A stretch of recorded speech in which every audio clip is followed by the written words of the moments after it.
So we got some big news today on the official Bethesda stream, and that is that new content is on the horizon, and I'm not talking about Isle of Madness.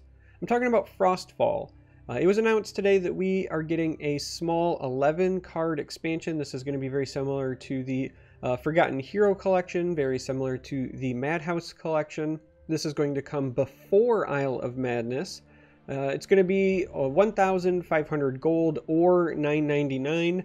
There is going to be something new this time around. If you spend $19.99, so $20 US, you can get an all premium copy of the collection. Now you won't get regulars and premiums so that you can like magically soul trap your normal ones. But if you do want to upgrade straight to the premium versions of the cards, you can do so. Again, $20 US. I'm a big fan of this because I like my premium cards and I like giving Bethesda money because I love the game and I like to support them. So this is great. I hope they do this for other expansions or collections going forward.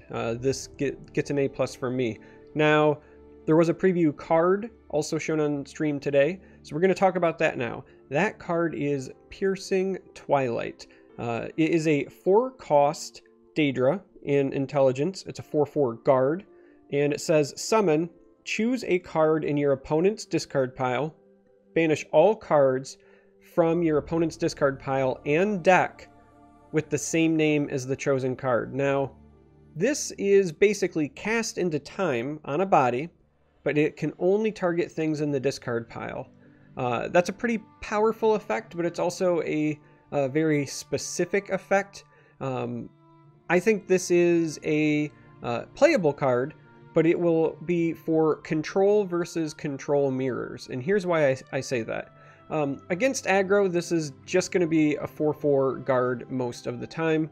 Yeah, you can use the summon effect, but a lot of times if you're playing this on curve to protect yourself against an aggro opponent, most of the things that you would want to remove and not have to deal with, their big finishers, their awesome closers, are not likely to be in the discard pile at that time, and you will probably need to play this just to stay alive as opposed to wait for some key piece.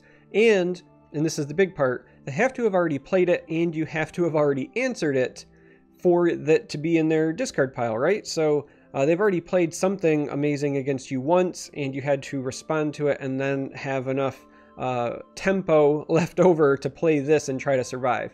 4/4 guard isn't bad, right? It's not terrible, but it's not great. Like, it's not Hive Defender for obvious reasons. It's not your like ideal control card in an aggressive matchup. So yeah, against control, this is gonna shake things up a bit, specifically your Telvanni conscription decks, your Redoran conscription decks, so on and so forth, because it will change the way you play those decks if you are playing them. For example, if you're playing Telvanni conscription and you know you're in a control mirror, instead of playing your first conscription just to rifle through your deck and dig, you might be more inclined to hold your first conscription, because this will get rid of all copies in the discard pile and in the deck, but not from your hand. So much like with Cast into Time, you know, sometimes if you've got a really good threat and you think they have Cast into Time, you might hold on to that threat until you at least draw a second one,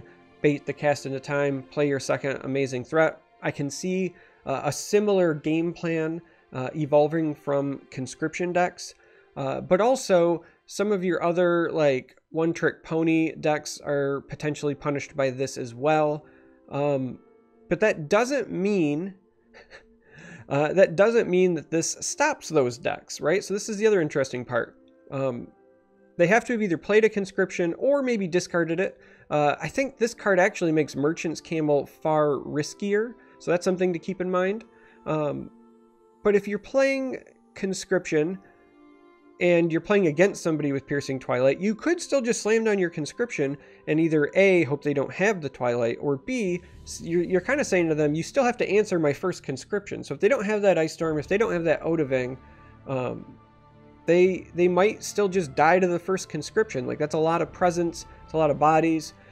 Even if they do have that Odaving, for example, they got to wait at least another turn to Piercing Twilight, so maybe you do play your second one at that point. Like, much like when Memory Wraith came out, and everyone thought that was just going to like ruin Necro Scout at the time and Shout Scout at the time. There are intricacies to when this card gets played, what you target with it, and how you can play around it. This is not an end-all be-all answer, but it helps, right? It makes people have to play around it. So I like this card because this is one of those cards that's just going to be meta dependent. We might have metas where this doesn't see play at all, and we might have metas where this is, a much needed 3 of. There might be some ebb and flow there. The decks that I think benefit the most from this right now would be your more traditional tribunal control, meaning not ones that are doing like Necro shenanigans, Pathmage shenanigans, conscription, just because this gives you one extra tool to fight against those other value engine decks. The problem is that deck hasn't been good for a while, so while this is going to benefit that deck, I don't think that's enough to help that deck out. But if you play Telvanni control that's not conscription and not Nixox, this might have room as like a 1 or a 2 of in that deck. And there are some people who do that. That deck is kind of floating around. I know Bradford Lee was playing it for a while. I've seen some other people on the ladder playing it as well. So maybe it fits. Daggeth control, like if you're playing an Unstoppable Rage style Daggeth, typically you were trying to use your rages to counter conscription, but now you can also use this to maybe strip some of their other value engines out. Again, maybe a 1 or a 2 of. I don't think this is like a 3 of lock necessarily there either, because you already had a decent answer against conscription between, you're running Ice Storms and Cradle Crushes and Unstoppable Rages, so you kind of had tools if you were playing Daggeth control already. The last deck I want to mention, and I think it's the one that actually benefits the most from this, and I hate that I'm saying this out loud, is Support Mage. Support Mage is a deck that I have seen slowly but steadily rising in popularity once again on the ladder. I don't know if that's because of Justin Larson, or people are just tired of the Telvanni decks and they want to do something different, but I have been seeing them, and almost all of the versions I've been running into runs 1 or 2 Memory Wraiths as a way to combat the Journey to Sovngarde late game, just draw it out decks, right? Your conscription decks or anything else, if they run Journey, your Doomcrags, Memory Wraith was their counter to that. Now, they might still decide, hey, Memory Wraith is the right way to go. They might decide Piercing Twilight is enough, but it also, in my opinion, is better in the aggro matchup. Memory Wraith against aggressive decks is basically like a dead draw. Like, if you have to play Memory Wraith, you've probably already lost. This card, while still not great, certainly much better in the aggro matchup than Memory Wraith is. So if you feel like this card is enough to do the job for you, I could see people start putting this in place of Memory Wraith. If it's the versions that we're running 2 ofs, then they might go with like a 1-and-1 split.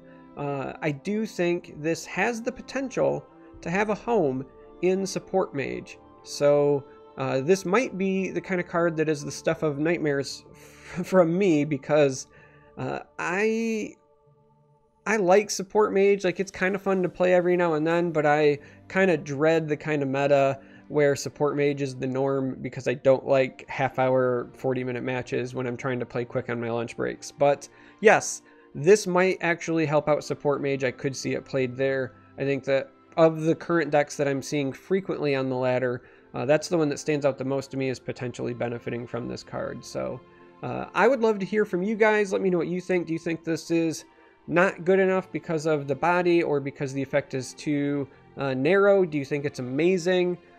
Let me know what you think. As always, thanks for watching, and until next time, may you walk on warm sands.